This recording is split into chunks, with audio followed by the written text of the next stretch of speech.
Chapter 9. A Tiger in the House. Page number 58. 1. Grandfather finds a tiny tiger cub in the forest and brings him home. 2. Grandmother calls him Timothy and brings him like a human child.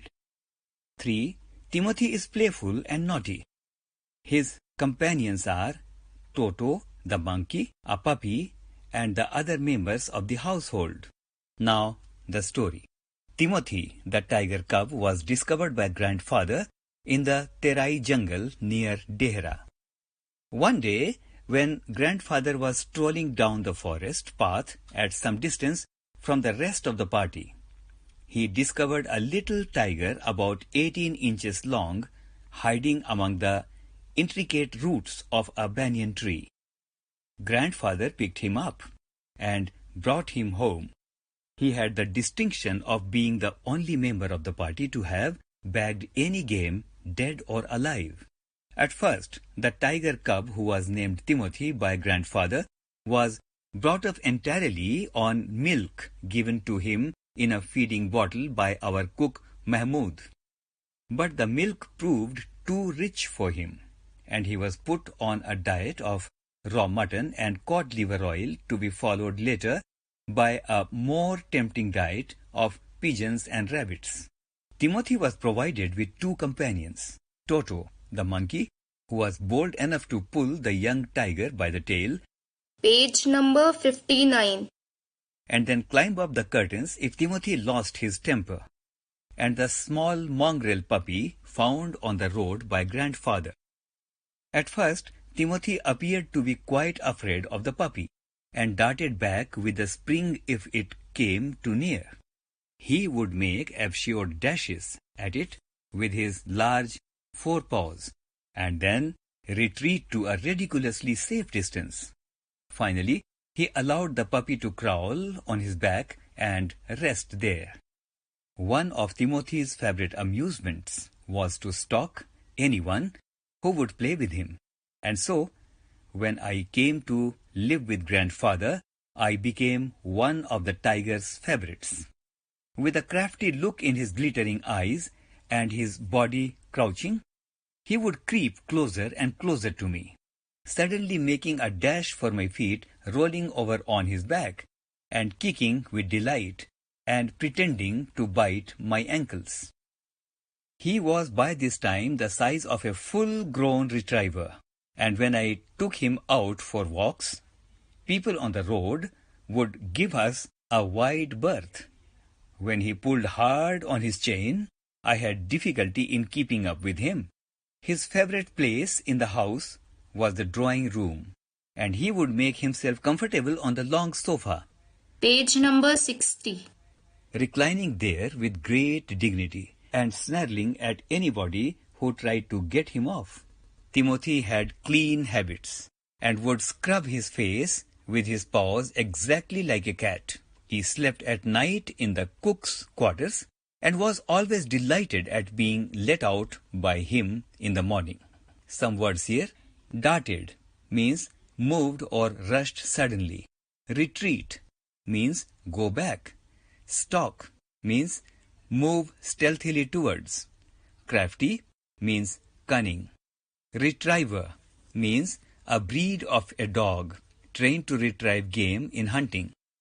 Give us a wide berth means keep a safe distance from us.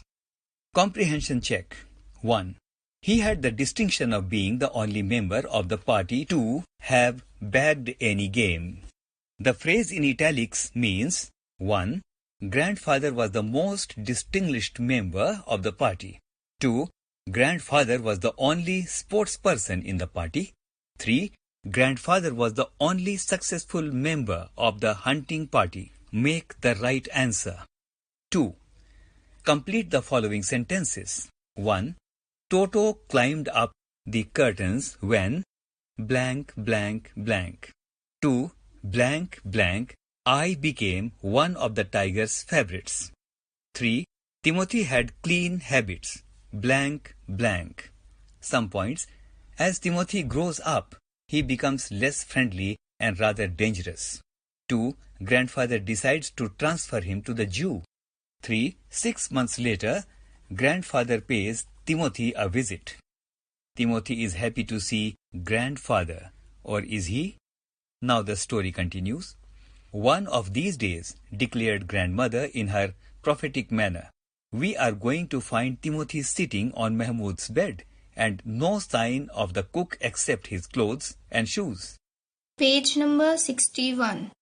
Of course, it never came to that. But when Timothy was about 6 months old, a change came over him. He grew steadily less friendly. When out for a walk with me, he would try to steal away to stalk a cat or someone's pet dog. Sometimes at night, we would hear frenzied cackling from the poultry house. And in the morning, there would be feathers lying all over the veranda. Timothy had to be chained up more often. And finally, when he began to stalk Mahmud about the house with what looked like villainous intent, grandfather decided it was time to transfer him to a zoo. Reserving a first-class compartment for himself and Timothy, no one would share a compartment with them. Grandfather took him to Lucknow, where the zoo authorities were only too glad to receive as a gift a well-fed and fairly civilized tiger. About 6 months later, when my grandparents were visiting relatives in Lucknow, grandfather took the opportunity of calling at the zoo to see how Timothy was getting on. I was not there to accompany him, but I heard all about it when I returned to Dehra. Arriving at the zoo, grandfather made straight for the particular cage in which Timothy had been interned. The tiger was there, crouched in a corner, full grown, and with a magnificent striped coat. "Hello, Timothy," said grandfather, and put his arm through the bars of the cage. The tiger approached the bars and allowed grandfather to put both hands around his head. Grandfather stroked the tiger's forehead and tickled his ears, and, whenever he growled, smacked him across the mouth, which was his old way of keeping him quiet. Some words. Frenzied means loud and frantic. Cackling means noise made by hens. Villainous intent means wicked and dangerous plan or idea. Interned means kept. Smacked means hit tightly. Page number 62. Now the story. He licked grandfather's hand and only sprang away when a leopard in the next cage snarled at him. Grandfather shooed the leopard away, and the tiger returned to lick his hands. But every now and then, the leopard would rush at the bars, and he would slink back to his corner. A number of people had gathered to watch the reunion when a keeper pushed his way through the crowd and asked grandfather what he was doing. "I am talking to Timothy," said grandfather. "Weren't you here when I gave him to the zoo 6 months ago?" "I haven't been here very long," said the surprised keeper. "Please continue your conversation, but I have never been able to touch him myself. He is always very bad-tempered." "Why don't you put him somewhere else?" suggested grandfather. "That leopard keeps frightening him. I will go and see superintendent about it." Page number 63. Grandfather went in search of the superintendent of the zoo, but found that he had gone home early.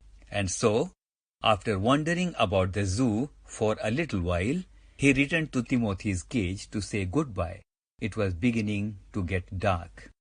He had been stalking and slapping Timothy for about 5 minutes when he found another keeper observing him with some alarm.